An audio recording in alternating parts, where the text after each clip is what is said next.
Ya, PT Indo Tambang Raya Megah Tbk melaporkan realisasi aktivitas eksplorasi di sepanjang kuartal 4 tahun lalu.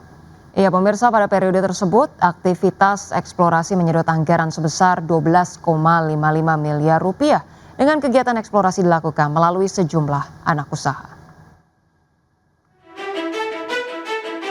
PT Indo Tambang Raya Megah Tbk melaporkan realisasi aktivitas eksplorasi periode Oktober hingga Desember 2025 atau sepanjang kuartal 4 tahun lalu. Perseroan menyedot biaya eksplorasi 12,55 miliar rupiah dengan kegiatan eksplorasi dilakukan melalui sejumlah anak usaha. Eksplorasi digelar melalui anak usaha dengan izin perizinan karya pengusahaan pertambangan batubara, yaitu Indominco Mandiri, Traubaindo Coal Mining, Barinto Eka Tama, dan izin usaha pertambangan yaitu Tepian Indah Sukses dan Nusa Persada Resource. Kegiatan pengeboran yang dilakukan pada periode Oktober hingga Desember 2025 tersebut merupakan kelanjutan aktivitas periode bulan sebelumnya. Kegiatan eksplorasi dilaksanakan Departemen Geologi dengan fokus utama aktivitas pengeboran pre-production dan development dengan metode lubang terbuka atau open hole dan pengeboran inti masing-masing anak usaha perseroan. Salah satunya aktivitas eksplorasi yang dilakukan misalnya operasional pengeboran Traubaindo Coal Mining di area Blok Selatan di Bantian Besar Kutai Barat, Kalimantan Timur dilakukan kontraktor jasa pengeboran PT Cosciendo Teknik. Pada periode Oktober hingga Desember 2025 telah dilakukan pengeboran pre-production Blok Selatan pada 23 lubang pengeboran. Berbagai sumber IDX Channel. Pemirsa, emiten rental kendaraan dan logistik PT Adi Sarana Armada Tbk atau ASSA kembali melakukan aksi korporasi. Ya, perusahaan menyuntikkan modal tambahan senilai 20 miliar rupiah ke anak usaha PT Duta Mitra Solusindo.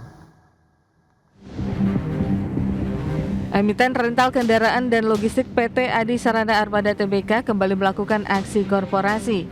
Perusahaan menyuntikkan modal tambahan senilai 20 miliar rupiah ke anak usahanya PT Duta Mitra Solusindo. Langkah ini dilakukan untuk memperkuat struktur permodalan dan mendukung pengembangan usaha ke depan. Sekretaris Perusahaan Jeffrey Fandi Tunjungan menjelaskan, peningkatan modal dilakukan pada 9 Januari 2025. Penambahan modal ini dibutuhkan agar PT Duta Mitra Solusindo dapat menjalankan kegiatan usaha secara optimal dan diharapkan memberikan kontribusi positif bagi kinerja grup. Informasi ini disampaikan dalam keterbukaan informasi ke Bursa Efek Indonesia. Sebelum transaksi, modal dasar PT Duta Mitra Solusindo tercatat 1 miliar rupiah dengan modal disetor 51 juta rupiah. Setelah suntikan dana, modal dasar meningkat menjadi 30 miliar rupiah dan modal disetor menjadi 20,51 miliar rupiah. Akibat transaksi ini, presentase kepemilikan pemegang saham minoritas mengalami dilusi. Berbagai sumber IDX Channel. Presiden Prabowo Subianto meresmikan 166 sekolah rakyat secara serentak yang tersebar di 34 provinsi dari Sumatera hingga Papua. Ya, peresmian secara serentak 166 sekolah rakyat yang tersebar di 34 provinsi ini dipusatkan di Sekolah Rakyat Terpadu atau SRT 9 Banjarbaru, Kalimantan Selatan. Presiden menegaskan hadirnya program sekolah rakyat ini diharapkan menjadi motor penggerak pemerataan kualitas pendidikan anak bangsa dari Sumatera hingga Papua. Hingga saat ini sejak mulai beroperasi pada pertengahan 2025, program sekolah rakyat ini telah menampung hampir 16.000 siswa dan menyerap lebih dari 7.000 tenaga pendidik serta kependidikan di tahap perintisan. Pemerintah sendiri menargetkan pembangunan infrastruktur pendidikan hingga mencapai angka 500 sekolah.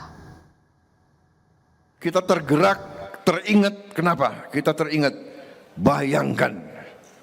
Bayangkan kalau waktu itu kita, saya dan menteri-menteri tidak ambil sikap yang berani. Mari kita berbuat yang mungkin tidak lazim. Kita bikin sekolah yang terbaik, sekolah berasrama untuk mereka-mereka yang mungkin tidak punya harapan, mereka yang dari keluarga yang kondisinya tertinggal. Saudara-saudara, anak-anak sekolah rakyat, murid-murid, anak-anakku, jangan kau kecil hati, jangan kau malu orang tuamu hanya buruh atau hanya petani miskin atau hanya tukang pemulung. Jangan kau malu. Mereka mulia, mereka kerja keras, halal, bekerja dengan keringat untuk masa depanmu. Jangan pernah kecil hati. Ya, sementara itu pemirsa, Menteri Sosial Saifullah Yusuf menegaskan sekolah rakyat bukan hanya sebagai pendidikan bagi anak-anak yang putus sekolah, melainkan sekolah rakyat menjadi salah satu jembatan bagi keluarga kurang mampu dalam mengubah nasib kehidupan melalui jalur pendidikan. Dalam peresmian 166 sekolah rakyat di 34 provinsi secara serentak dari Sumatera hingga Papua, Mensos Saifullah Yusuf mengatakan banyak harapan dari keluarga kurang mampu yang mulai tumbuh usai anaknya mengenyam pendidikan di sekolah rakyat. Dalam menjalankan sekolah rakyat, Kementerian Sosial menggandeng banyak pihak dalam mengembangkan minat dan bakat dari peserta didik sekolah rakyat. Selain mendapatkan pendidikan akademik, Mensos menegaskan pengelola sekolah rakyat bekerja sama dengan Kementerian Pendidikan Tinggi, Sains, dan Teknologi untuk memberikan pendampingan. Gus Ipul menyebutkan di sekolah rakyat juga melatih potensi wirausaha dari para peserta didiknya.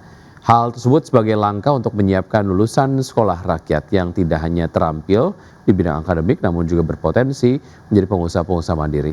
Gus Ipul meyakini deretan langkah strategis membuat sekolah rakyat bukan hanya mengubah hidup dari peserta didik namun juga nasib dari keluarganya.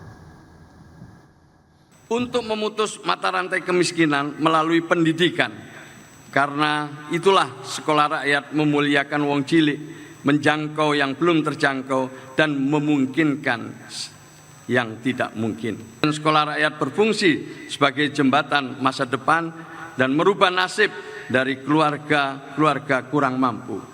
Keberhasilan ini semakin nyata karena kami berangkat dari satu keyakinan, tidak ada ciptaan Tuhan yang sia-sia. Setiap manusia diciptakan dengan keunikan dan justru disitulah letak kekuatannya. Ketika keunikan itu dirawat dan diarahkan, ia menjadi modal untuk meraih masa.